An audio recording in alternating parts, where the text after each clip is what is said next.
ఫిలిప్పీయులకు రాసిన పత్రిక 4వ అధ్యాయము 6-7 వచనాలు.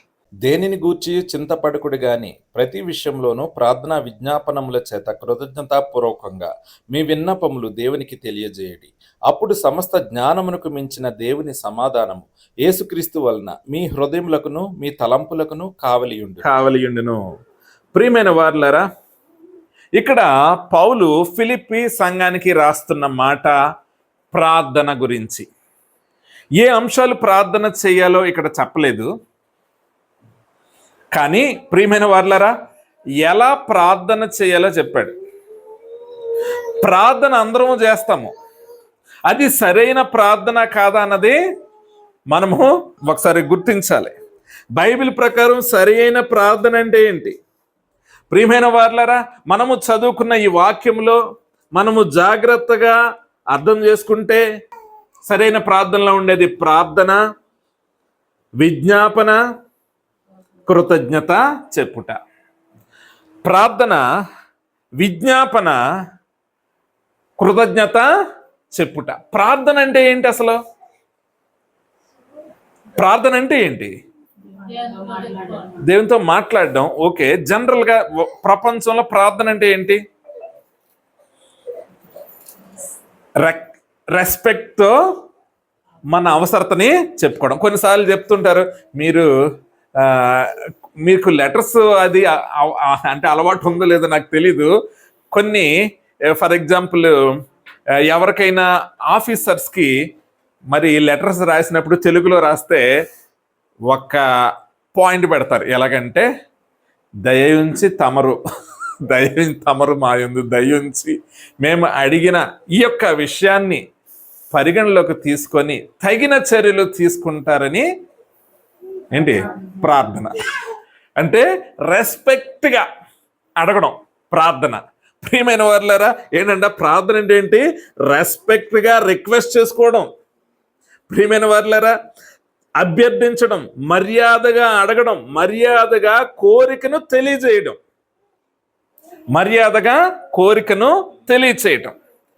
అయితే ప్రార్థనలో 3 అంశాలు ఉంటాయి. ప్రార్థనలో 3 అంశాలు: adoration, next devotion, third worship. Adoration, devotion, worship.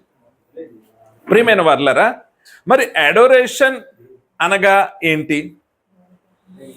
మన తెలుగులో ట్రాన్స్లేట్ చేద్దామని చూస్తే అడోరేషన్ అంటే ఆరాధన అని ఉంది, వర్షిప్ అంటే మరలా ఆరాధననే ఉంది. అంటే నాకు మనం తెలుగులో అంత జ్ఞానం లేకపోతే చేతేమో ఈ అడోరేషన్ అన్నదాన్ని నేను ట్రాన్స్లేట్ చేయడానికి చూస్తే అవ్వలేదు. నాకే కాదు, గూగుల్కి కూడా అవ్వలేదు. వాళ్ళిద్దరు కూడా ఆరాధనే అన్నారు. అడోరేషన్ అన్న ఆరాధనే, వర్షిప్ అన్న ఆరాధనే. అయితే ఇక్కడ ఈ ఇంగ్లీష్ వాళ్ళు ఎలా డివైడ్ చేశారంటే, ప్రార్థనలో 3 అంశాలు ఉండాలి. ఒకటి అడోరేషను, రెండోది డివోషను, మూడోది వర్షిప్. అసలు అడోరేషన్ అంటే ఏంటి ప్రియమైన వారులారా? అడోరేషన్ అంటే ప్రియమైన వారులారా, అత్యధికమైన గౌరవము మన దేవునిపై చూపించటం. అత్యధికమైన గౌరవము మనము దేవునిపై చూపించటం. మనకి ఏది కావాలో మనకి తెలుసు, అది దేవుణ్ణి అడగడము. అడుగుతున్నప్పుడు దేవుని యొక్క గొప్పతనాన్ని, దేవుని యొక్క ఘనతను మనము పరిపూర్ణముగా అర్థం చేసుకోవడం. అంతేకాదు ప్రియమైన వారులారా, మనము ఏది అడుగుతున్నామో అది ఎంత పెద్దదైనా దేవుడు చేయగలడని విశ్వసించడం, అది ఆ ప్రాబ్లంని దేవుడు సాల్వ్ చేస్తాడని నమ్మడం. ప్రియమైన వారులారా, ఏ విధమైన ఆలస్యము చేయకుండా ఆ సమస్య చిన్నదైనా పెద్దదైనా దేవుని యొక్క కృపాసనము దగ్గరికి వడిగా రావడం. అర్థమైందండి? అడోరేషన్ అంటే అత్యధికమైన గౌరవాన్ని చూపించడం. దయచేసి జాగ్రత్తగా వినండి. మనం చేసే ప్రార్థనలు ఎలా ఉంటాయి? ప్రార్థన అనగానే, ప్రభువా బయటికి వెళ్తున్నాను, క్షేమంగా తీసుకురా, ప్రభా ఆఫీస్కి వెళ్తున్నాను, లేకపోతే పనికి వెళ్తున్నాను, స్కూల్కి వెళ్తున్నాను, కాలేజీకి వెళ్తున్నాను. ప్రియమైన వారులారా, అసలు స్టార్టింగ్ ఎక్కడ స్టార్ట్ అవుతుంది ప్రార్థన? It will start with in our heart. మన హృదయంలో ప్రారంభమయ్యేది. ఆ గౌరవం ఎక్కడి నుండి వస్తుందో తెలుసా? ఎక్కడి నుండి వస్తుంది? హృదయంలో నుండి రావాలి ఆ గౌరవం. ప్రియమైన వారులారా, అడోరేషన్కి వర్షిప్కి మధ్యలో డిఫరెన్స్ ఏంటంటే, ఇన్వర్డ్ లో ఉండేది అడోరేషన్, హృదయంలో ఉండేది ఆరాధన. దానికి బయట ఎక్స్ప్రెస్ చేయడము వర్షిప్. ఆ రెస్పెక్ట్ ని ఎక్స్ప్రెస్ చేయడం. ప్రార్థన అనగా మొక్కుబడి ప్రార్థన కాదు. నువ్వు ప్రార్థన మొదలు పెట్టక ముందే, అడగక ముందే నీ హృదయంలో దేవుని మీద గౌరవం ప్రారంభం అవ్వాలి.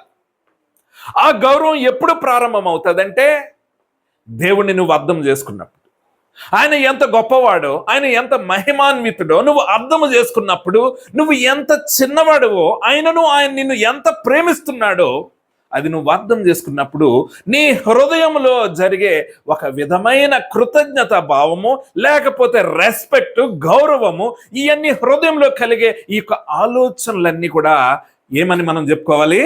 అడోరేషన్.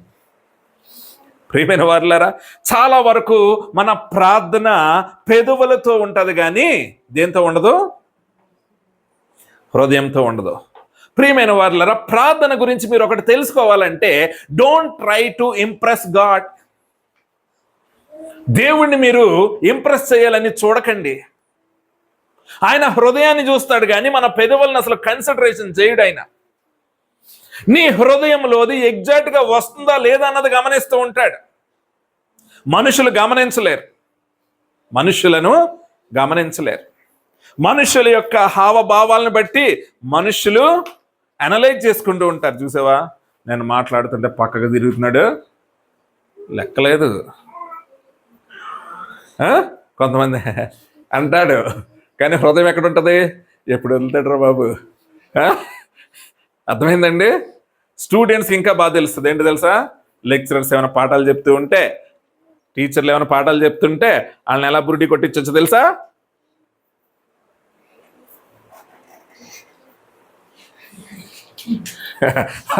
లెక్చరర్లు, టీచర్లు ఎక్కేస్తారు. ఎంత బాగా చెప్తున్నాను, ఎంత బాగా విన్నారు. ప్రియమైన వారులారా, మనుషులు పైరూపాన్ని లక్ష్య పెడతారు, దేవుడు హృదయాన్ని లక్ష్య పెడతాడు. మీరు ప్రార్థించేటప్పుడు అసలు ముందు దేవుని మీద మన అభిప్రాయాలు ఎలా ఉన్నాయి? ప్రియమైన వారులారా, మన గౌరవం ఎంతవరకు ఉంది? మొక్కుబడి ప్రార్థన దేవుణ్ణి ఇంప్రెస్ చేసే విధానాల, మాటల, మనుషుల్లో గొప్పగా కనబడడానికి చూపించే ప్రార్థన. నేను ప్రార్థన చేసే సమయంలో యవనస్తుడిగా ఉన్నప్పుడు స్టార్టింగ్ ఎలాగా చేయాలన్నది పెద్ద క్వశ్చన్ మార్క్. ఏంటి క్వశ్చన్ మార్క్? అందరిలో ప్రత్యేకంగా ఉండాలి, ఆ వర్డ్ అందరిని అట్రాక్ట్ చేయాలి. దేవుడు కాదు, ఎవరిని అట్రాక్ట్ చేయాలి? ఏం ఒకళ్ళేమో మహోన్నతుడాన్ని చేస్తారు, మనం ఇంకోటి మంచి వర్డ్ పెట్టాలి అక్కడ. ఈ ప్రార్థన వల్ల ఏమో దేవునికి ఉపయోగం ఉంటుందా? అప్పుడు బుద్ధిహీనత, అప్పుడేమీ తెలియదు. ప్రియమైన వారులారా, మన సంఘంలో యవనస్తులకి నేను చెప్తున్నాను, హృదయం నుండి రావాలి. ఆయన గొప్పతనాన్ని మనం అంగీకరించాలి. ప్రార్థన అనగా హరిబరిగా చేసేది కాదు, సమయాన్ని కేటాయించుకోవాలి. అది దేవుడితో నువ్వు సంభాషించే ఒక సమయం కదా. ఆయనకి ఇవ్వాల్సిన రెస్పెక్ట్, ఎంత రెస్పెక్ట్ ఇవ్వాలి? నీ హృదయము ఆయన మీద గౌరవంతో నిండిపోవాలి.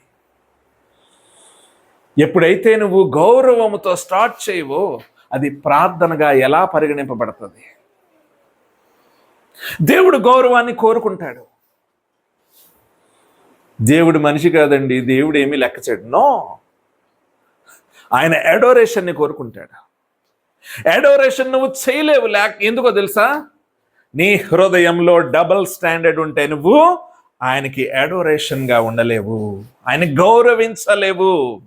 ఎందుకంటే నీకు ఆ యొక్క పని చేయడానికి ఇంకొకరు రెడీగా ఉన్నారు కాబట్టి నువ్వు పరిపూర్ణమైన విశ్వాసం ఎవరి మీద చేయలేవు, చూపించలేవు, దేవుని మీద చూపించలేవు, పరిపూర్ణమైన ఘనత ఆయనకి ఇవ్వలేవు.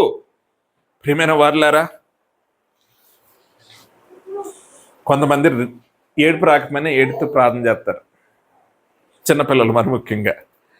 అమ్మ నాన్న అలా చేస్తారు, మనం కూడా ఏం చేయాలి? ప్రార్థన చేయండి. ఎందుకు చేస్తున్నావు అలాగా? మాట్లాడడం రాని వాళ్ళు కూడా యాక్ట్ చేస్తారు అలాగా. మీకు ఎప్పుడు ఆ సన్నివేశాలు కలిసి ఉండరు, అంటే చూసుండరు. ఏంటంటే తల్లిదండ్రులు చూస్తారు, లేకపోతే సంఘంలో చూస్తారు, ఓహో ప్రార్థన అంటే ఇలాగే చేయాలేమో. హృదయం నుంచి రాని కన్నీరు. ప్రియమైన వారులారా, ఎప్పుడు హృదయములో స్టార్ట్ అవుతుంది ప్రార్థన, ఆయనకిచ్చే గౌరవము. అందులో నువ్వు ఆయన ఇంప్రెస్ చేయాల్సిన మాటలేం లేవు. ప్రభువా, నీవు కోటి కిరణాలకు కన్నా కాంతిమంతుడివయ్యా, అలాంటి వర్ణనలు ఏం అవసరం లేదు ఆయనకి. నిజమైన గౌరవం హృదయం నుండి వస్తే చాలు. మనస్ఫూర్తిగా చెప్పేవాడు, బాగున్నారండి, ప్రేమతో చూపించేవాడు, ఆ మాట సరిపోద్ది. ఏమి లేనివాడు, అబ్బాబ్బా ఎప్పుడు మీ గురించే మాట్లాడుకుంటామండి, మీరంటే మాకెంత, 100 మాటలు చెప్పిన హృదయంలో లేకపోతే ఏం ఉపయోగం? ఉపయోగం లేదు కదా. అది మనకి తెలుసు కదా. దేవుడు కూడా అంతే. నువ్వు బైబిల్లో కొన్ని పదాలు బట్టి చెప్పేసినంత మాత్రానది ప్రార్థన అవ్వదు. నీ హృదయంలో పరిపూర్ణమైన గౌరవం ఉండాలి. డబుల్ స్టాండర్డ్ ఉండకూడదు. డబుల్ స్టాండర్డ్ అంటే ఈ పనిని నేను చేయగలను, నో నువ్వు చేయలేవు, ఈ పని నాకు అసాధ్యం, బట్ యేసు ప్రభు చేయగలుగుతాడు. నీకే సమస్య అయినా నువ్వు డీల్ చేయలేవని నీకు తెలుసు, బట్ గాడ్ కెన్ డూ. అది నువ్వు మనస్ఫూర్తిగా నమ్మాలి. ఎలాంటి 100% నమ్మాలి. ప్రియమైన వారులారా, లంచాలు ఇచ్చే క్రైస్తవులు ఆడోరేషన్ చేస్తున్నట్టేనా? పరిపూర్ణమైన విశ్వాసం ఆ దేవుని మీద చూపిస్తున్నట్టేనా? లేని గౌరవాలు చూపించేవాళ్ళు మేనేజర్ల దగ్గర, గొప్పల దగ్గర. నీకున్నదేదో నువ్వు ప్రకటించుకో, విశ్వాసం ఆయన మీద చూపించు, దేవుని మీద. నిన్ను పోషించువాడు ఆయనే, నిన్ను స్వస్థపరచువాడు ఆయనే. ఆయన లేకపోతే ఆయనే జీవము. అటువంటి వ్యక్తి మీద కొన్నిసార్లు మనం ఏమనుకుంటాం తెలుసా? ఫలానా వ్యక్తి దేవుడిలాగా వచ్చాడు. దేవుడిలాగా వస్తాడా? దేవుడు పంపించాడు నిన్ను ప్రేమించి. నువ్వు ఘనత ఎవరికిచ్చావు? మనిషికిచ్చావు. ప్రియమైన వారులారా, ఇది నేను చదవలేను అనుకున్నాను. నైట్ ఉదయాన్నే 3 గంటలకు మెలకు వచ్చేసింది. చదివని దెబ్బకు వచ్చేసింది. సాధ్యం కాదు. నీకు మెలుగు ఇచ్చినవాడు ఆయనే, చదవడానికి ఆరోగ్యం ఇచ్చినవాడు ఆయనే, నిన్ను ప్రోత్సహించిన వాడు ఆయనే, నువ్వు గుర్తించుకోవడానికి తగిన కృపను చూపినవాడు ఆయనే. క్రైస్తవుడు తన యొక్క పొందుకుంటున్న ప్రతి మేలుకి ఎవరికి ఇవ్వాలి ఘనత, ఎవరికి ఇవ్వాలి గౌరవము? దేవునికే ఇవ్వాలి. నువ్వు ఎప్పుడైతే నువ్వు అనుకుంటావో, వ్యక్తుల మీద నువ్వు ఆధారపడతావో, అది అడోరేషన్ అనిపించుకోదు. నువ్వు ప్రత్యేకమైన వాడివి. నీ కొడుకునో నీ కూతురునో ఒక చోటకు పంపిస్తావు ఒక పని నిమిత్తము. ఆ పని చేయడానికి మొత్తం ఏర్పాటు చేసిన వాడు నువ్వే. మా అబ్బాయి వస్తాడు, నువ్వు పలానా చూసి పెట్టు, అక్కడికి వెళ్ళాక నువ్వు ఈ పని చేయాలి నా కొడుక్కి అన్నప్పుడు, ప్రియమైన వారులారా, అక్కడికి వెళ్ళిన అబ్బాయి తండ్రిని మర్చిపోయి, ఆహా నువ్వు ఎంత గొప్పడు, మా బాబు ఉన్నాడు, ఎందుకు నన్ను పంపించాడు అంతే, ఇక్కడ ఉన్నదంతా నువ్వే కదా చూసుకుంటున్నావు, నువ్వే నా తండ్రి అంటే తండ్రికి ఎలా ఉంటది? అక్కడ ఏర్పాటు చేసిన తండ్రే. నా కొడుకు వస్తాడు, నువ్వు చూసుకోవాలి. ఇక్కడ వీడేం చేస్తున్నాడు? మా బాబు ఉన్నాడు, అక్కడ ఉండి ఆర్డర్లు వేసాడు, నువ్వు నా తండ్రిలాగా ఉన్నావయ్యా అంటే ఏంటి? తండ్రిని అవమానపరిచినట్లు వీడు బుద్ధిహీనుడు. ప్రియమైన వారులాగా, చాలాసార్లు క్రైస్తవుల యొక్క జీవితంలో అడోరేషన్ ఉండట్లేదు, పరిపూర్ణమైన రెస్పెక్ట్ ఉండట్లేదు. పరిపూర్ణమైన రెస్పెక్ట్ లేకుండా నువ్వు దేవుణ్ణి ప్రార్థన చేస్తున్నావంటే దానికి మనము ఏ విధంగా దాన్ని మనము అసలు ఊహించాలో ఒకసారి ఆలోచించండి. ప్రియమైన వారులారా, అదేవిధంగా భక్తి తర్వాత ఉండాల్సింది ఏంటి? భక్తి. భక్తి అనగా దేవుణ్ణి పరిపూర్ణంగా ఆనుకోవడం. ప్రియమైన వారులారా, భక్తి అనగా దేవుని పరిపూర్ణంగా ఆనుకోవడం, ఆయనకి పోటీగా ఏది పెట్టుకోకపోవడం, ఆయనతో మన యొక్క సమయాన్ని ప్రత్యేకంగా గడపడం. ప్రత్యేకంగా గడపడం. ప్రియమైన వారులారా, ఎవరైనా మీ ఇంట్లో ప్రార్థన చేస్తున్నప్పుడు మోకరించి ప్రార్థన చేస్తుంటే టీవీలో పాట వస్తుంది ఏదో, అమ్మమ్మ కొంచెం టీవీలో పాట సౌండ్ పెట్టు, ఏసయ్యా నీకే వందనాలు స్థుతులు స్తోత్రాలు. ఫోన్ ఆ అమ్మాయికి ఎలా చెప్పమ్మా, రిప్లై ఇవ్వు, ఏసయ్యా నీకు వందనాలు. ఇది భక్తి అవుతుందా? భక్తి అనేది ప్రత్యేకమైన సమయాన్ని ప్రత్యేకంగా ఇచ్చుకోవడం. దేవుడికి మనకి మాత్రమే ఉన్న ఒక ప్రత్యేకమైన సమయం, దానిలో దేవునితో గడపడం భక్తి. అందులో ఇంకెవరిని ఎంటర్ చేయకపోవడం భక్తి. ప్రియమైన వారులారా, నెక్స్ట్ మనం చూసేదేంటి? వర్షిప్. అంటే ఇందాక అన్నాం కదా, ఏంటి? ఇంటర్నల్గా జరిగేది అడోరేషన్ అయితే బయటకు వ్యక్తపరచడం ఏంటి? ఆయన్ని ఆరాధించడం. లేకపోతే నీకు హృదయంలో కలుగుతున్న అడోరేషన్ వ్యక్తపరిచేదేంటి? వర్షిప్. మన తెలుగులో రెండిట్లకి ఏంటి? ఆరాధన. ఆరాధన.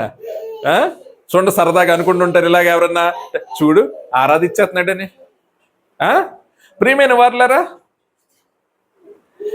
వ్యక్తపరచడం వర్షిప్. అడోరేషన్ ని వ్యక్తపరచడం నీ హృదయాల్లో కలిగేది. ప్రియమైన వారులారా, ఫర్ ఎగ్జాంపుల్ నీకు అసలు బాగాలేదు, లేకపోతే ఎగ్జామ్ రాసావు, నువ్వు అసలు మర్చిపోయావు, ఆన్సర్ని మర్చిపోయిన తర్వాత లాస్ట్ ఇంకా అన్నీ రాసావు, అది ఒకటి రాయలేదు. ఒకవేళ అది రాయకపోతే నువ్వు ఫెయిల్ అయ్యే పరిస్థితి ఉంటుంది, లేకపోతే నువ్వు అనుకున్న పర్సంటేజ్ రాదని నీకు తెలుసు. ఆ టైంలో సడన్గా అది గుర్తొచ్చింది, ప్రభువాని ప్రార్థన చేసుకుంటున్నావు, దేవుడు నీకు అది గుర్తిచ్చాడు, అంతే మొదలు పెట్టావు, చివరి వరకు రాసావు. బయటకు వచ్చిన తర్వాత ఇంటికెళ్ళి ఏం చేయాలి? అంటే రియల్ ప్రేయర్ ఎలా ఉంటుందంటే చెప్తున్నాను, దానికి ఇవి ఉండవు. ఏంటో తెలుసా? ప్రభువా నువ్వు ఆశ్రయ దుర్గమయ్యా, 10,000లో సుందరుడు అయ్యా, నువ్వు గొప్పవాడివి దేవా, ప్రభువా నీ వంటి వాడు ఎవడయ్యా. ఇవన్నీ అవసరంలా. నువ్వు వెళ్ళి ఇంటికెళ్ళి కన్నీటితో థ్యాంక్ యూ లార్డ్, నువ్వు చేసిన మేలు నేను మర్చిపోలేను. You are the one. నువ్వు మాత్రమే చేసావు. ఇది నా జ్ఞానము కాదు, ఇది నా ఆలోచనలు కాదు, ఇది నా యొక్క ఉన్నతమైన ఇంటలెక్చువల్ నాలెడ్జ్ కాదు, కేవలము నీ కృప ద్వారానయ్యా నేను ఇది సాధించగలిగాను, ఇది రాయగలిగాను అని నువ్వు చెప్తావు చూడు, ఒక్క మాట. That is worship. అదే వర్షిప్. అర్థమైందా? ఆ టైంలో ఫర్ ఎగ్జాంపుల్ చెప్తున్నాను చూడండి, చర్చ్కి వచ్చిన తర్వాత సాక్ష్యం చెప్పావు, తర్వాత ప్రార్థన చేయాల్సిన పరిస్థితి. అప్పుడు ఏం చేయాలి? ప్రజలందరికీ మళ్ళీ తెలియాలి కాబట్టి హల్లెలూయా హల్లెలూయా స్తోత్రం స్తోత్రం స్తోత్రం స్తుతి అనుకుంటూ చేసేసి దేవుణ్ణి ఇంత వర్ణించేసి నాట్ రిక్వైర్డ్. హృదయంలో ఏది ఉందో అదే పెట్టు. హృదయంలో లేకుండా నువ్వు ప్రజల్ని మెస్పరైజ్ చేసినట్టు దేవుణ్ణి మెస్పరైజ్ చేద్దాం అనుకుంటే ఇట్స్ అవర్ ఫూలిష్నెస్. అది మన యొక్క ఫూలిష్నెస్. చూడండి, బయట పిల్లల్ని మనం ఇంప్రెస్ చేయలేమో కానీ మన సొంత పిల్లలు మనల్ని ఇంప్రెస్ చేయాల్సిన అవసరం లేదు. వాళ్ళు చూసే చూపో, వాళ్ళు నవ్వే విధానమో మనకు అర్థమైపోద్ది, వాడు కృతజ్ఞతగా చేస్తున్నాడా లేదా. అవునంటారా కాదంటారా? అంతే కదా. బయటోడైతే వచ్చి థ్యాంక్ యూ అంకుల్, నాకు ఇది చాలా ఇష్టమైన chocolate uncle, thank you very much uncle అంటాడు. మన పిల్లలు అలాగా అవసరం లేదు, ఇలా తీసుకుని ఒక చూపు చూసి నవ్వుతే చాలు, మనకు అర్థమవుతుంది అందులో కృతజ్ఞత ఉందో లేదో. అర్థమవుదా? ఎస్. నీ దేవునికి కూడా తెలుసు. నువ్వు దానికి ఏమి గొప్ప వర్ణించాల్సిన అవసరం లేదు. నువ్వు వర్ణిస్తున్నావంటే యు ఆర్ ఎ ఫూల్ అనుకోవాలి. నీకు అసలు భక్తి విధానమే తెలియట్లేదు అనుకోవాలి. దేవుణ్ణి అర్థం చేసుకోవట్లేదని అర్థం. దేవుడు హృదయాన్ని పరిశీలిస్తాడు. ప్రియమైన వారులారా, హృదయాన్ని పరిశీలిస్తాడు. ఆ యొక్క హృదయంలో కలిగిన ఆలోచనలు నువ్వు బయటికి చెప్తావు. అదే వర్షిప్. అదే వర్షిప్. ప్రియమైన వారులారా, మనం వర్షిప్ చేసినప్పుడు చెప్తూ ఉంటాను కదా, ఏంటి? ఎవరి గురించి ఆలోచించకండి, ఇప్పుడు దేవునికి మీకు ఉన్న సమయము. గట్టిగా అరవవసరం లేదు, గట్టిగా యాక్షన్ చేయవసరం లేదు. నీ మాటలు, నీ పాటలు ఎక్కడి నుంచి రావాలి? ఇప్పటి నుంచి హృదయం నుంచి వచ్చి ఆయన్ని ఎదుర్కొంటూ ఉన్నాడు, ఆయనకి చెప్పు. హృదయం నుండి రావాలి. ఎవరికి చెప్పాలి? ఆయనకి చెప్పాలి. ప్రియమైన వారులారా, ఇది ప్రార్థన. చాలామందికి ప్రార్థన అంటే అప్పటికప్పుడు గడగడగడ ఏదో చెప్పేయడం, సమయాన్ని వెచ్చించకపోవడం, దేవునితో రెస్పెక్ట్ లేకుండా మాట్లాడడం. అడుగుతాము, కానీ గురంతా ఎవరి మీద ఉంటుంది? ఎవరి మీద ఉంటుంది? మన మీద ఉంటుంది, లేకపోతే మనుషుల మీద ఉంటుంది. అడుగుతాం మొక్కుబడి, ప్రభువా సహాయం చేయి. కానీ సహాయం చేయడానికి వెంటనే ఎవరి మీద ఆధారపడతాము? కొన్నిసార్లు దేవుడు కూడా మనకేం చేస్తాడు తెలుసా? జీరో చేస్తాడు. హెల్ప్ చేసే హ్యాండ్స్ని ఏం చేస్తాడు? జీరో చేస్తాడు. అప్పుడు ఎవరి మీద అనుకుంటాము? దేవుడి మీద. చూడండి, ఏదైనా మనకు వ్యాధి వస్తుంది అనుకోండి, వ్యాధి రాగానే హాస్పిటల్ గురించి ఎంక్వైరీలు చేస్తాం, డాక్టర్ల గురించి ఎంక్వైరీ చేస్తాం. ఫర్ ఎగ్జాంపుల్, డాక్టర్లు ఒక హాస్పిటల్లో చెప్పారు 4 రోజుల కన్నా కష్టమండి అనుకోండి. ఇంకో వాళ్ళు అదే ఎవరికి చూపించినా వాళ్ళే అంటున్నారు. అప్పుడు ఖచ్చితంగా ఎవరి వైపు తిరుగుతారు? ఇంకో ఆప్షన్ లేదు. ప్రియమైన వారులారా, అప్పుడు దేవుడు స్వస్థపరిస్తే ఏం చేస్తాం? దేవుని స్తుతిస్తాం. ఎంతకాలం? గుర్తున్నంతకాలం. తర్వాత మరలా మరణకరమైన స్థితిలో నుండి బయటికి తీసుకొచ్చిన దేవుడు కొన్ని రోజులు ఒక వేలు నొప్పో చెయ్యి నొప్పో కొనసాగితే ఏం చేస్తాం? దేవుణ్ణి ఏం చేస్తున్నావు? వర్షం వస్తుంది, లేకపోతే నేను వర్షం రాకపోతే ఏం చేద్దును? చర్చికి వెళ్ళిపోదును. నువ్వు కారు ఇచ్చుంటే చర్చికి వెళ్ళిపోదును. ప్రియమైన వారులారా, ఇవన్నీ మనం కృతజ్ఞతను మర్చిపోతూ ఉంటాం. మర్చిపోయినప్పుడు మళ్ళీ ఎలా బిహేవ్ చేస్తాము? మన ఒరిజినాలిటీ మళ్ళీ వచ్చేస్తూ ఉంటుంది. ప్రియమైన వారులారా, ఇక నుంచి మీ ప్రార్థనలు దేవునికి సమయం కేటాయించుకోవాలి. దేవుణ్ణి మీరు చేస్తున్న మేళ్ళని హృదయంలో అడోరేషన్ నీకులో రావాలి. ప్రార్థన ఎక్కడి నుంచి రావాలి? ఎక్కడి నుంచి రాకూడదు? కాదు. ఇక్కడ నుండి వచ్చిందే, ఇక్కడ ఉన్నదే ఇక్కడ నుండి వచ్చింది అనుకో, దాని అర్థం ఏంటి? అది రియల్ వర్షిప్, రియల్ ప్రేయర్. అర్థమైందండి? సరైన ప్రార్థన అది, లేకపోతే సరైన ప్రార్థన కాదు. ఫర్ ఎగ్జాంపుల్, నేను మీ ఇంట్లోకి వస్తాను, ప్రేయర్ చేయమంటారు, ఏం చేయాలి? నేను దీనికి పని పెట్టాలా? ఇలా ఓకే, వీళ్ళ గురించి చేయాలి కదా. ప్రభా ఎంత గొప్పోళ్ళు, ప్రభా వీళ్ళు ఎంత మంచోళ్ళు అయ్యా. వింటాడా? మీరు ఆనందిస్తారేమో కానీ ఆయన విన్న ప్రార్థన. ఇక్కడ 2 కొడుతున్నాను ఏంటి? మిమ్మల్ని మెస్మరైజ్ చేస్తున్నాను, టైం పాస్ చేస్తున్నాను, కానీ దేవుడికి ఉపయోగం లేదు. What is there? నీ హృదయంలో ఉన్నది పలుకు, అంతేగాని నన్నేనే కాదండి, మీరు ఎవరి కోసం చేసినా, మీరు ఎవరైనా చక్కగా ఒక ఫ్రెండ్లీగా ఒక ఇంటికి వెళ్ళినప్పుడు ప్రార్థన చేయమన్నా దీనికి పని పెట్టవసరం లేదు. Whatever there in your heart, really నువ్వు ఆ టైంలో దేవుని మీద ఆధారం పడినప్పుడు గాడ్ విల్ గివ్ వర్డ్స్. దేవుడే మీకు ఆ పదాలను ఇస్తూ ఉంటాడు. ఈ విషయం గురించే, ఈ పదం గురించే, ఈ పదాన్ని పలుకన్నట్టు దేవుడు మాట్లాడుతూ ఉంటాడు. ప్లానింగ్తో చేయాల్సిన పని లేదు. ప్రియమైన వారులారా, మరి ఈ 3 ఉంటాయి ప్రార్థనలో. మొట్టమొదట ఏంటి? ప్రార్థన అనగా ఏంటి? ప్రార్థనలో మళ్ళీ ఇంక్లూడింగ్ ఏముంటుంది? Adoration, devotion, worship. అర్థమైందండి? మరి ప్రార్థన మొదలు పెట్టినప్పుడు ఇలా ఉంటుంది. నెక్స్ట్ ఏముంటుంది అంటే, ప్రియమైన వారులారా, విజ్ఞాపన. ఏముంటుంది? విజ్ఞాపన. అడగడం వేరు, విజ్ఞాపనలో చేయడము వేరు. ఎంతమంది విజ్ఞాపనలు చేస్తున్నారు ఈ మధ్యకాలంలో? చేతులు ఎత్తండి. విజ్ఞాపనలు. విజ్ఞాపన అంటే అర్థం కాలేదా? ఓకే, మనం వాక్యంలోకి వెళ్తే మీకు అర్థమవుతుంది, అప్పుడు అడుగుతాను. మత్తయి సువార్త 6:7 మరియు మీరు ప్రార్థన చేయనప్పుడు అన్యజనుల వలె వ్యర్థమైన మాటలు వచింపవద్దు, విస్తరించి మాట్లాడుట వలన తమ మనవి వినబడునని వారు తలంచుచున్నారు. మీరు వారు వలె ఉండకుడి. మీరు మీ తండ్రిని అడగక మునిపే మీకు అక్కరగా నున్నవేవో ఆయనకు తెలియను. విస్తరించి మాట్లాడకండి, అది అన్యులు చేస్తారు. మీకు అవసరాలు ఏంటో ఆయనకు ముందే తెలుసు. మీరు అనుకుంటారు కొంతమంది ఎక్కువగా ప్రార్థన చేయడం అంటే ఎక్కువ అంశాలు చేయడం అండి.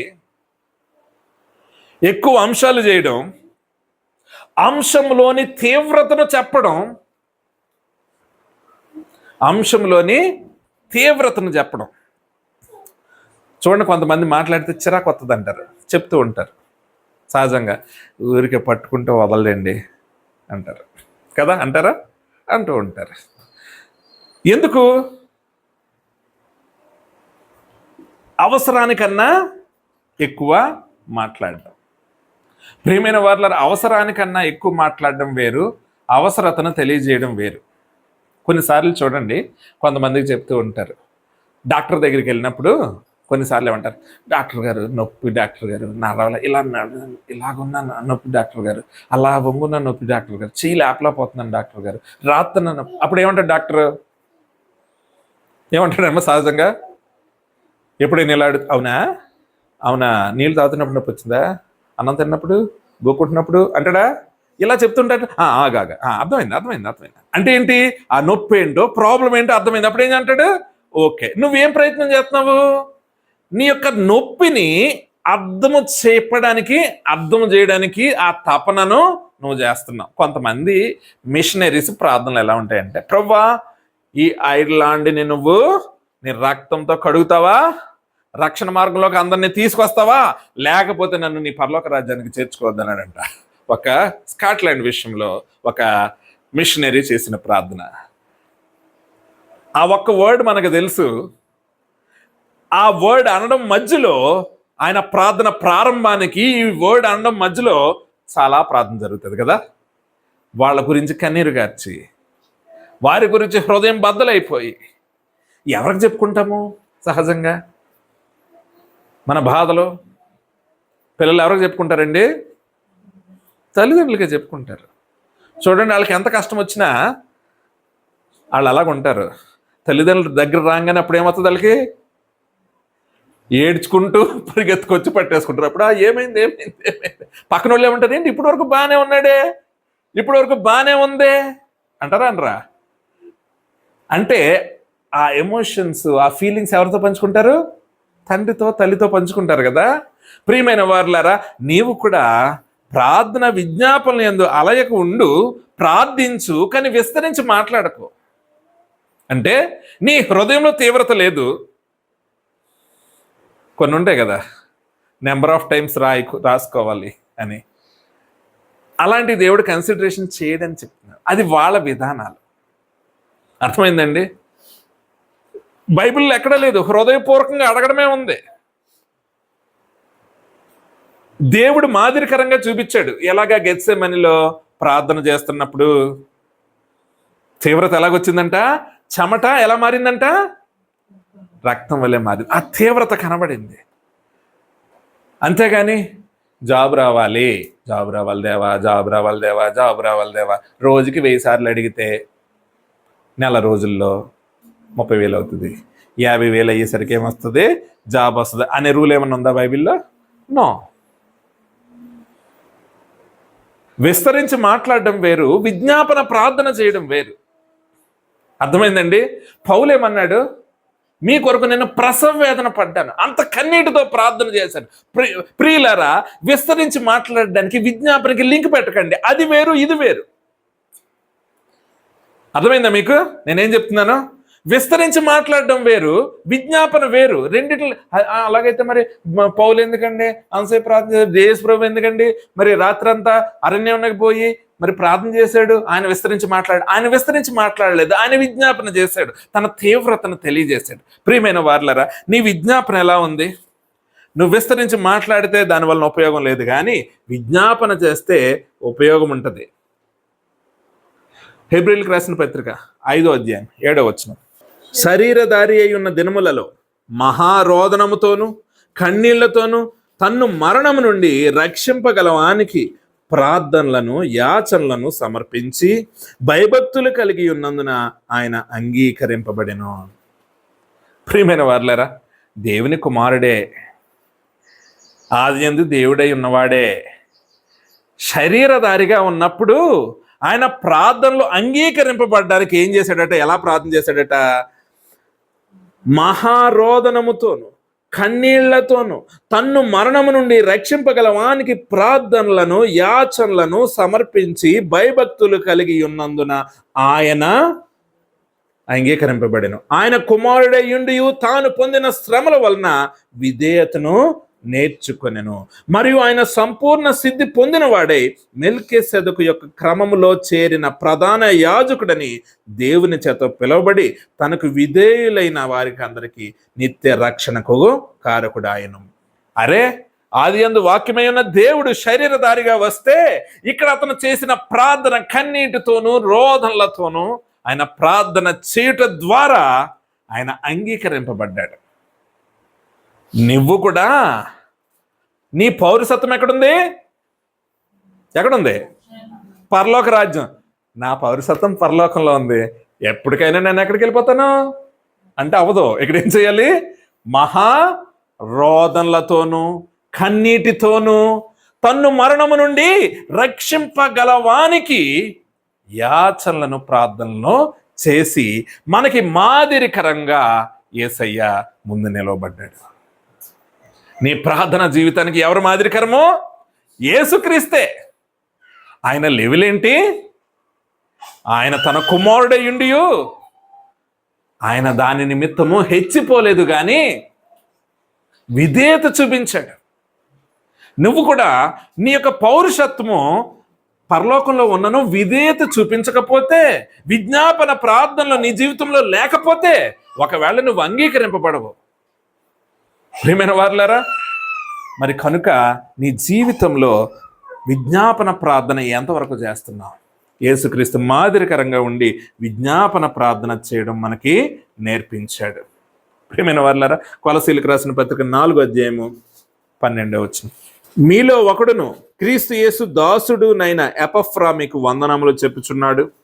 మీరు సంపూర్ణులను ప్రతి విషయంలోనూ దేవుని చిత్తమును గూర్చి సంపూర్ణాత్మ నిశ్చయత గలవారునై నిలకడగా ఉండవలనని అతడు ఎల్లప్పుడూ మీ కొరకు ప్రార్థనలలో పోరాడుచున్నాడు.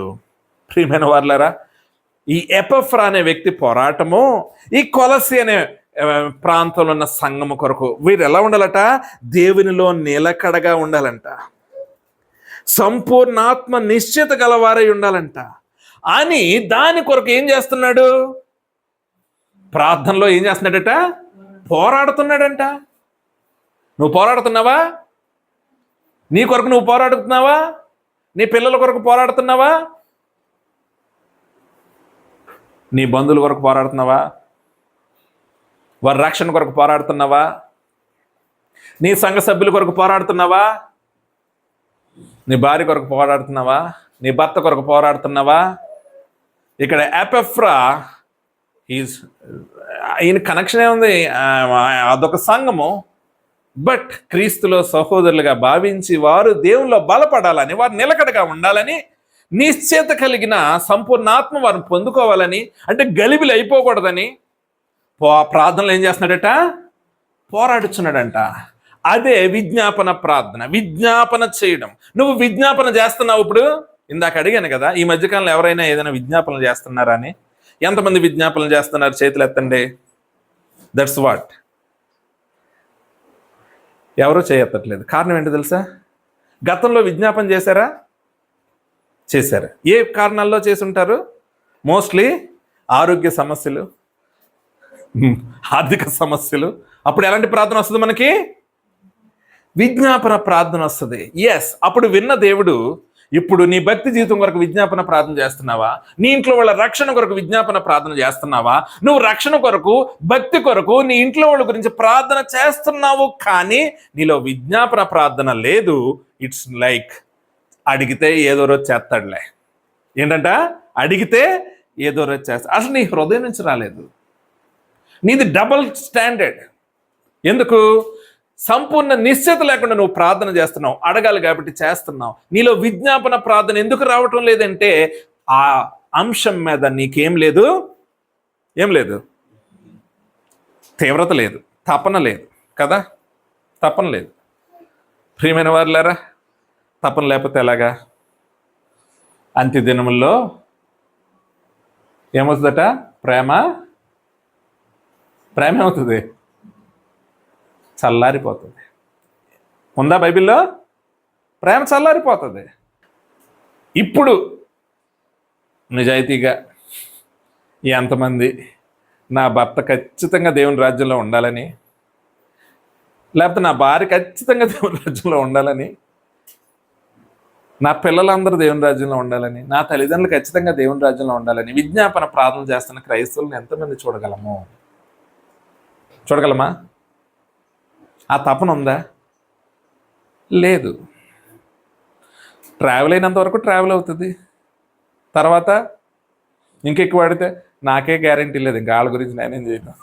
ఏంటి మరి నీకు గ్యారంటీ లేదా? మరి ఏం చేస్తావు?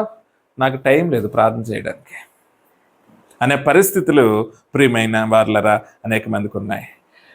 ఆరోగ్యం బాగోకపోతే, ఇంట్లో వాళ్ళకి బాగోకపోతే విజ్ఞాపన ప్రార్థనలు రావడం సహజమే. ఆర్థిక పరిస్థితులు, ఇబ్బందికరమైన పరిస్థితులు ఉన్నప్పుడు విజ్ఞాపన ప్రార్థనలు రావడం సహజమే. ఆత్మల కొరకు నువ్వు ఎంతవరకు విజ్ఞాపన ప్రార్థన చేస్తున్నావు? యేసుక్రీస్తు చేశాడు, పౌలు చేశాడు, పేతురు చేశాడు, ఎపఫ్రా చేశాడు, తిమోతి చేశాడు. బైబిల్లో ఉన్న మరి అనేక మంది భక్తులు, చెప్పాలంటే అందరూ భక్తులు చేశారు. ఏంటి? అక్రమం చేయవారి గురించి, రక్షణ మార్గం వారిలో రావాలని. మరి నువ్వు చేయగలుగుతున్నావా? విజ్ఞాపన చేయగలుగుతున్నావా?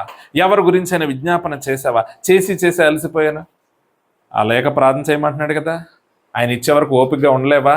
లేకపోతే సిద్ధపడే మరి కన్యకులు, సిద్ధపాటు లేని కన్యకుల గురించి చెప్పాడు కదా దేవుడు. నువ్వు ఏ కేటగిరీలోకి వెళ్తావు? నువ్వు సీజ్ అయిపోతున్నావా ప్రార్థనలో? ప్రియమైన వార్లరా, విజ్ఞాపన ప్రార్థన మనం చేయాలి. విజ్ఞాపన ప్రార్థన చేయాలి. ఇతరుల గురించి విజ్ఞాపన ప్రార్థన చేయాలి. ఎవరైనా అనగలుగుతారా ఈ దేశాన్ని అంతా రక్షించు, లేకపోతే నన్ను పరలోక రాజ్యం తీసుకెళ్ళకని కన్నీటి ప్రార్థన చేస్తే దేవుడు ఆ దేశాన్ని మొత్తం మార్చాడు. ప్రియమైన వార్లరా, మరి అటువంటి భక్తి ఈ రోజుల్లో మనం ఎక్కడ చూడగలుగుతున్నాం? ఆ విజ్ఞాపన ప్రార్థన ఎక్కడ చూడగలుగుతున్నాం? మనము విజ్ఞాపన ప్రార్థన చేయకపోతే ఆ ప్రార్థన కాదు. ప్రార్థన రెండవది ఏంటి? విజ్ఞాపన చేయడం ప్రార్థనలో. థర్డ్ వన్ ఏంటో తెలుసా? కృతజ్ఞత చెల్లించుట. ఏంటి? కృతజ్ఞత. ఇది చాలా ఇంపార్టెంట్.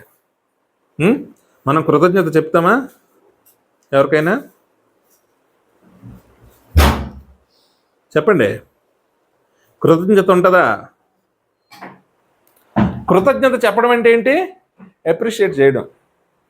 అప్రిషియేట్, థ్యాంక్స్ అండి అంటాం కదా, థ్యాంక్స్. కొంతమంది ఒకసారి ఒక యవనస్తుడికి థ్యాంక్ యూ చెప్పాను. థ్యాంక్ యూ చెప్పంగానే యవనస్తుడు హర్ట్ అయ్యాడు. ఏంటని నేను నాకు థ్యాంక్స్ చెప్తావేంటూ?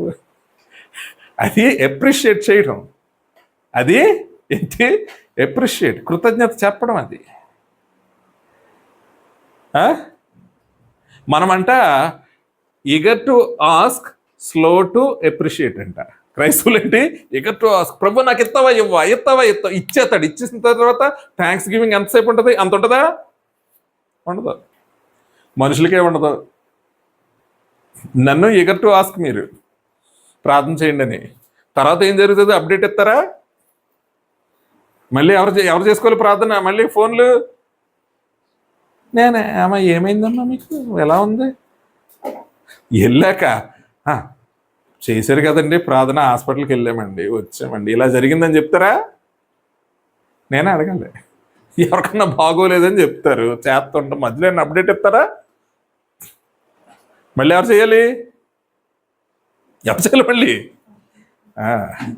అది we are eager to ask, slow to appreciate.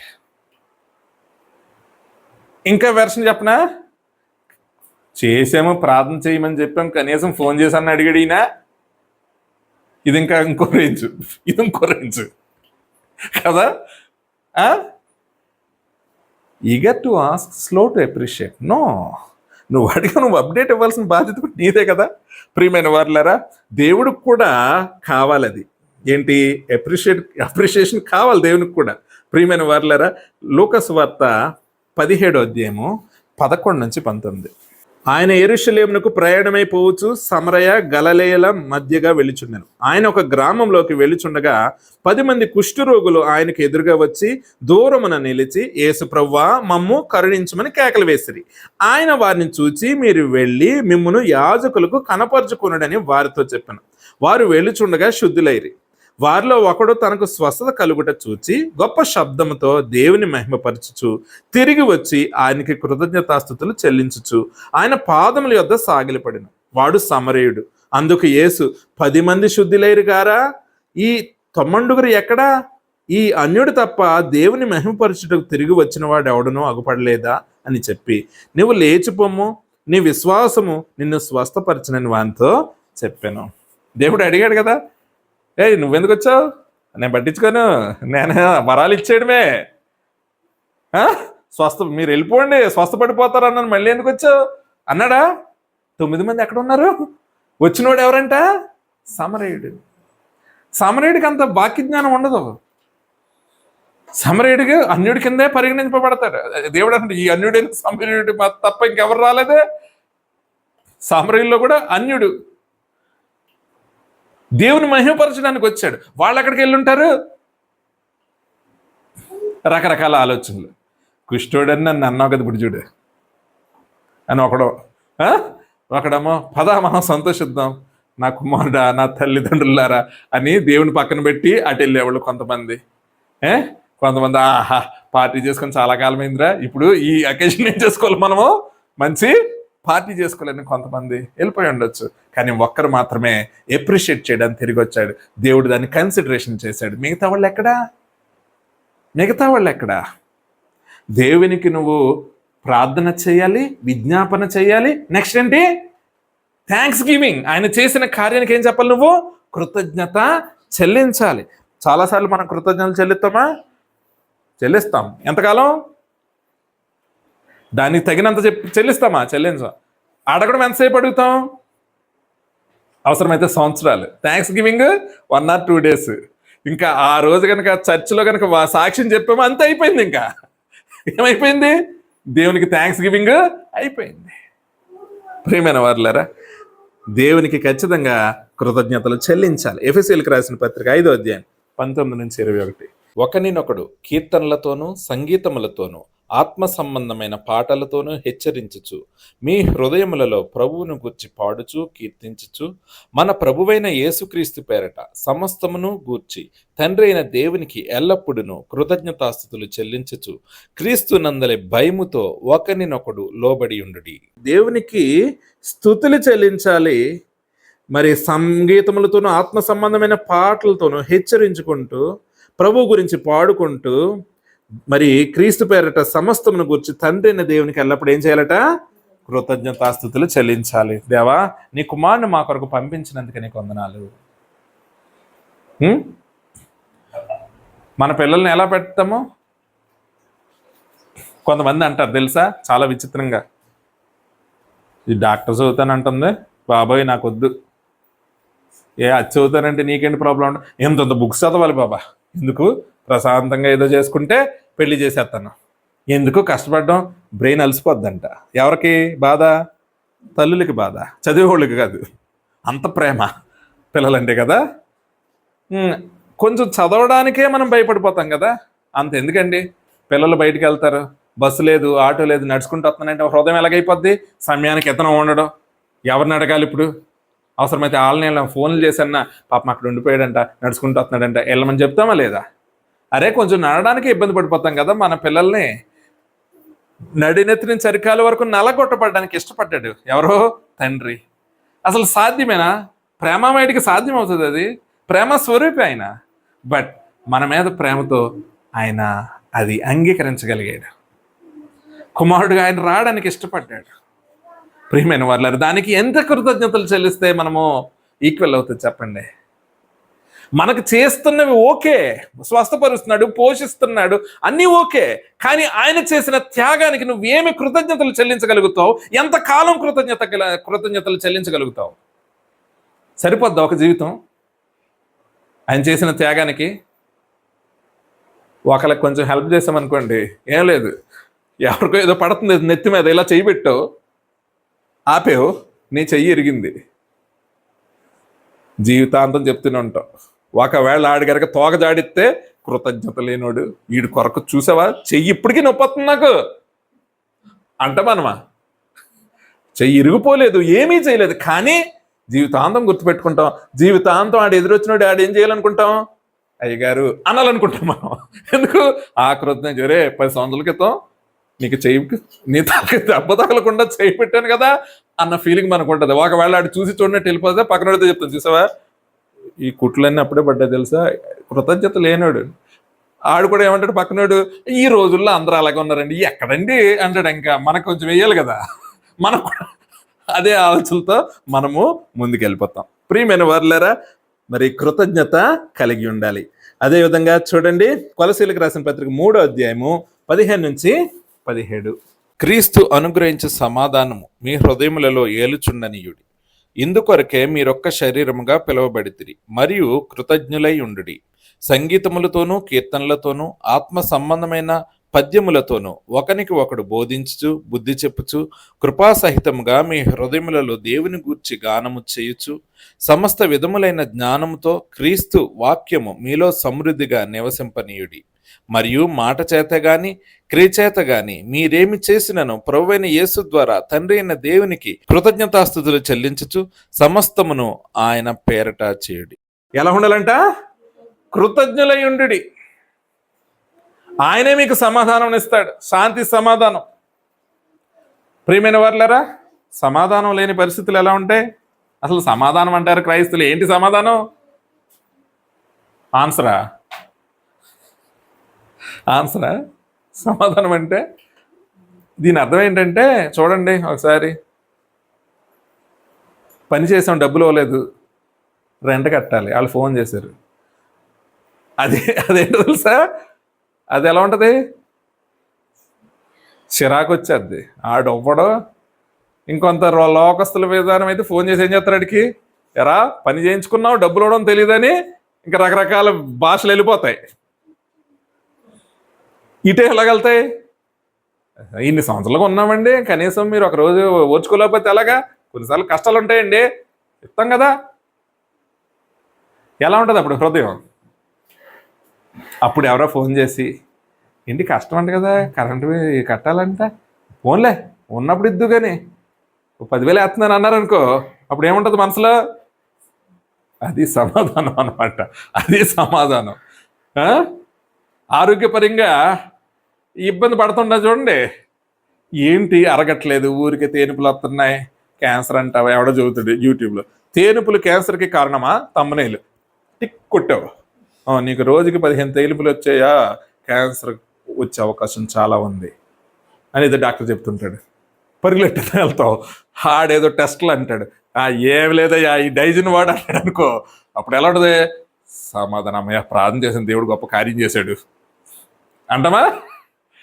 సమాధానం అంటే నువ్వు ప్రార్థన చేస్తే దేవుడు నీకు సమాధానం ఇస్తాడు, ధైర్యం ఇస్తాడు. ధైర్యం లేకే కదా ఇది సమాధానం. ఈ సమాధానం అంటే ఆన్సర్ కాదు, క్వశ్చన్కి ఆన్సర్ కాదు, ఇది ఇస్తాడు దేవుడు. సమస్త జ్ఞానమునకు మించిన దేవుని సమాధానం అంటే ఏంటి? నువ్వు ఎన్నో ప్లాన్స్ చేస్తావు కదా, కొన్నిసార్లు డబ్బులు కాదు, ఆడినడుదాం, ఎలా చేద్దాం, అలా చేద్దాం, ఇలా చేద్దాం, అలా చేద్దాం, 100 రకాల. అప్పుడు ఏముంటుంది? నీ బ్రెయిన్ హీట్ ఎక్కిపోద్ది, అంతే. దెబ్బకేమవుతుంది? తలనొప్పి, టీ అడుగుతావు.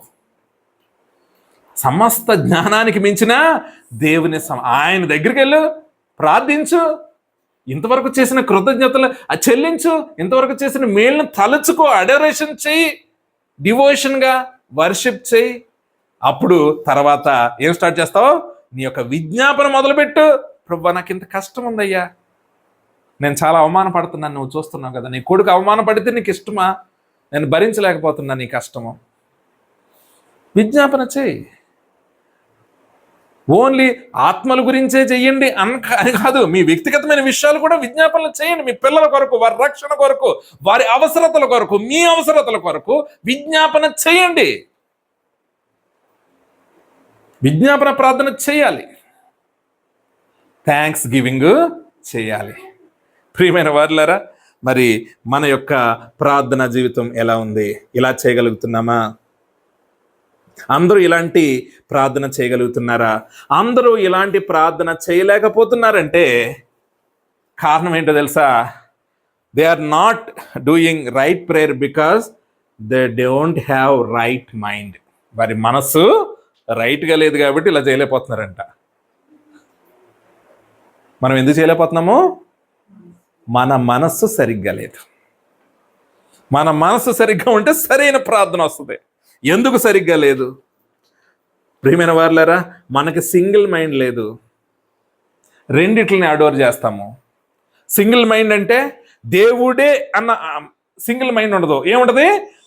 అడోరేషన్. ఇటు మనుషులకి, దేవునికి, పరిస్థితులకి, దేవునికి డబుల్ స్టాండర్డ్. అందుకనే మనం అడోరేషన్ చేయలేకపోతున్నాం దేనికి. ఎందుకంటే దేవుడు కాకుండా మనకి మిగతా చాలా ఉన్నాయి. ఫర్ ఎగ్జాంపుల్ చెప్పనా, చర్చ్కి వచ్చినందుకు ఆనందిస్తావా?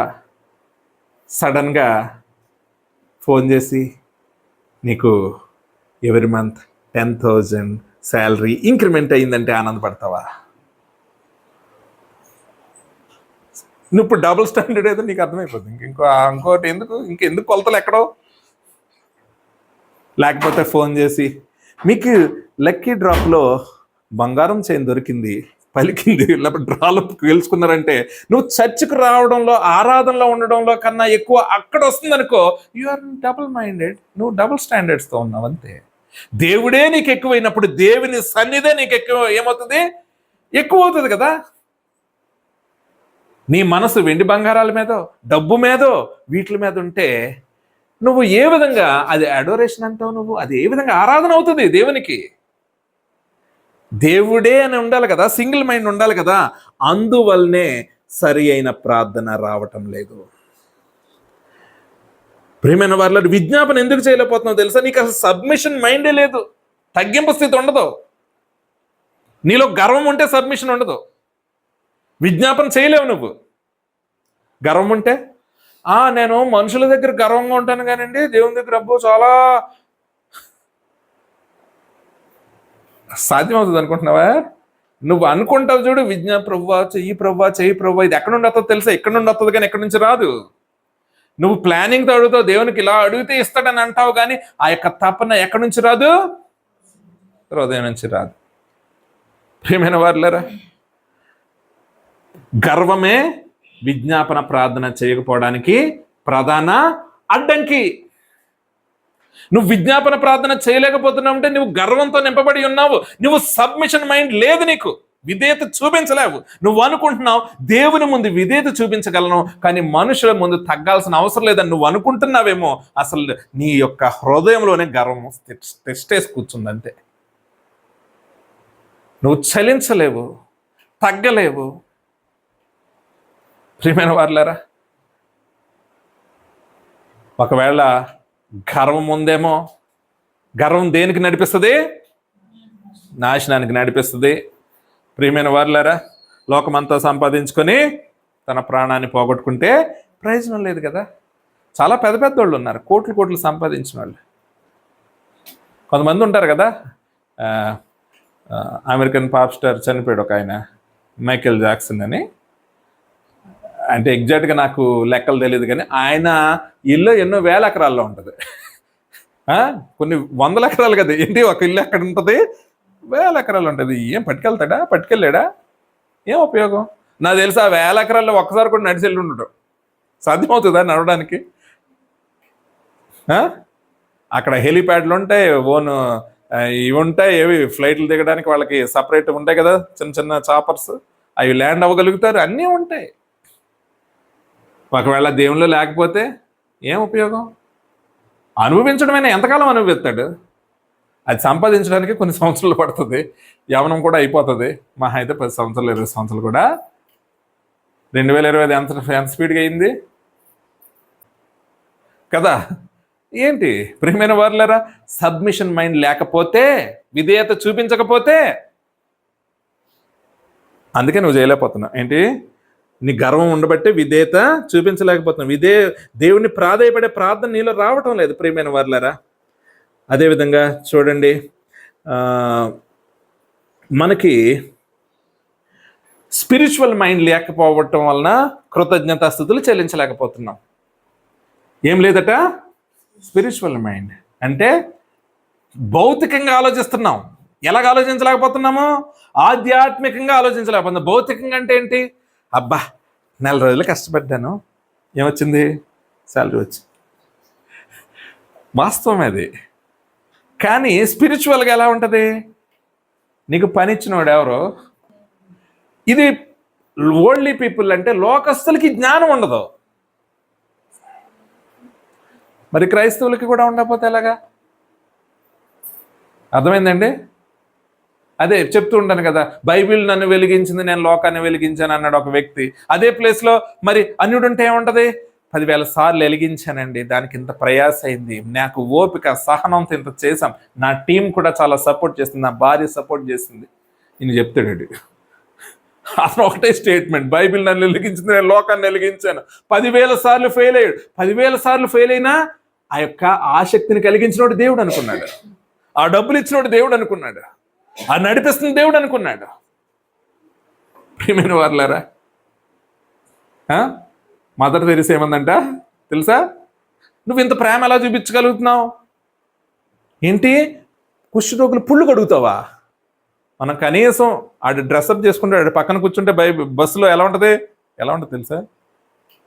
ఎప్పుడైనా గమనించండి, మన ఆంధ్రాలో నేను చూశాను, టౌన్లో ఇవన్నీ కట్టుకొని ఉంటారు. ఆడు బస్సు ఎక్కి కూర్చున్నాడు అనుకో సీటు మీద, ఆడు పక్కన కూర్చునే ధైర్యం అవడం చేస్తాడా? చూడలేదా సన్నివేశం? అంతేకాదు, ఎవడో కూర్చోడు, ఆడు దిగిపోతాడా? మిగతా వాళ్ళు అందరూ ఆ సీటు వైపు చూస్తారు, ఎవడు కూర్చుంటాడా? అప్పుడే ఎక్కునోడికి తెలియదు కదా ఆడు కూర్చుంటాడని. కాబట్టి ఈడు కూర్చున్నాడు అనుకుంటారు. అర్థమైందండి? అలాంటి కుష్ఠరోగుల గాయాలని కడిగింది మదర్ తెరిసా.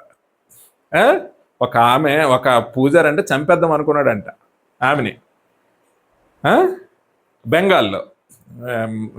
టెక్స్ట్ బుక్లో చదివిందే నేను. అయితే ఎందుకు చంపేద్దాం అనుకుంటున్నాడు? అక్కడ ఒక గుడి ఉంది. ఈమె ఏం పెట్టింది? కుష్ఠరోగులకి ఒక హోమ్ పెట్టింది. ప్రజలందరూ గుడికి రావడం మానేశారు. ఎందుకు? కుష్ఠ వ్యాధులు ఉన్నారు, వాళ్ళని దాటుకుంటూ వెళ్తే మనకు కుష్ఠ వ్యాధి వచ్చేద్దని వాళ్ళు రావడం మానేశారు. అతనికి ఇబ్బంది అయింది, అతను గుడికి రావట్లేదు. ఎవరన్నా ఒక మనుషులతో మాట్లాడాడు ఈమెను చంపించేయడానికి.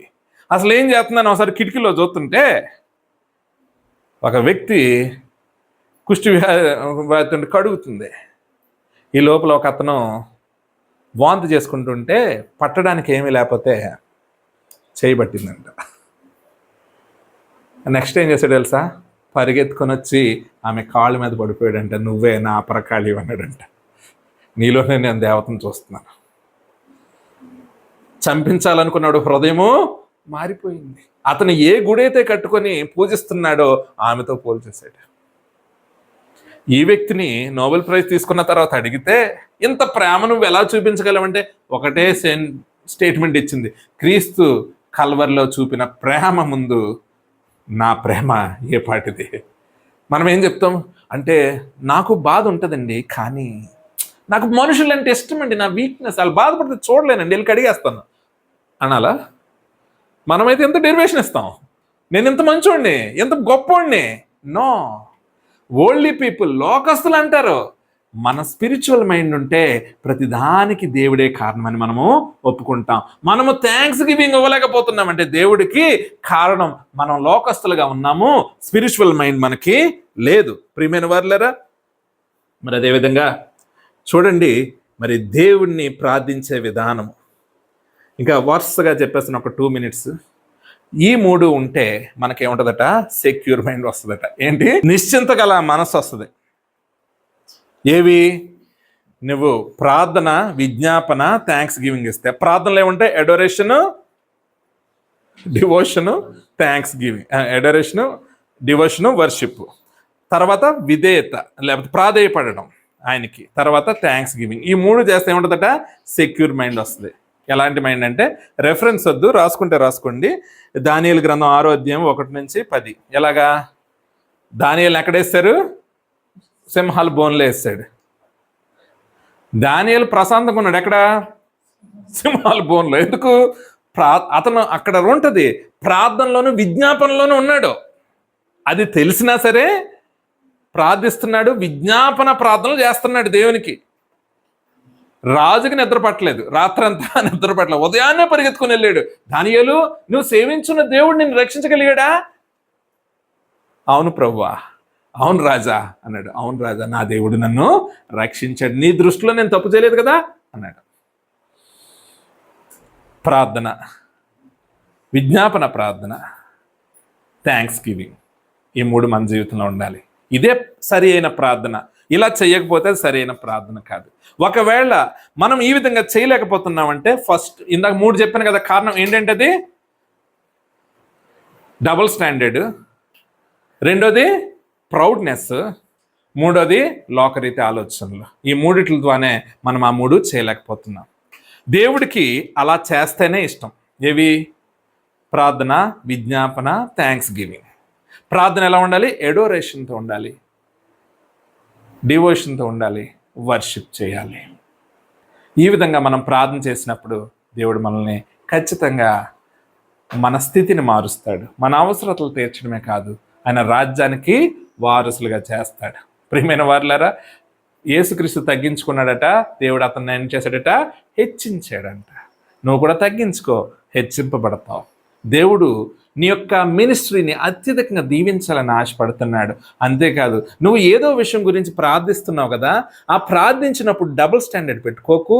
అదేవిధంగా ప్రార్థించేటప్పుడు ప్రౌడ్నెస్ ఉందేమో చూసుకో, నెక్స్ట్ లోకరీతి ఆలోచనలతో ఉన్నావేమో చూసుకో. ఈ 3 పక్కన పెట్టి ఈ విధంగా ప్రార్థన చేస్తే, నువ్వు ఏ విషయం కొరకైతే అమితంగా ప్రార్థన చేస్తున్నావో అది ఖచ్చితంగా ఏం చేసిపోతున్నావు?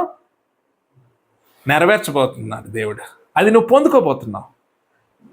అలాంటి సాక్ష్యాలతో ఈ స్టేజ్ మరి మారు మ్రోగాలని కోరుకుంటున్నాను. ప్రార్థనలో బలంగా ఉండాలని ఆశపడుతున్నాను. దేవుడి వాక్యం మీ అందరి హృదయాలను నూరంతలుగా ఫలింపచేయను గాక. ఆమేన్.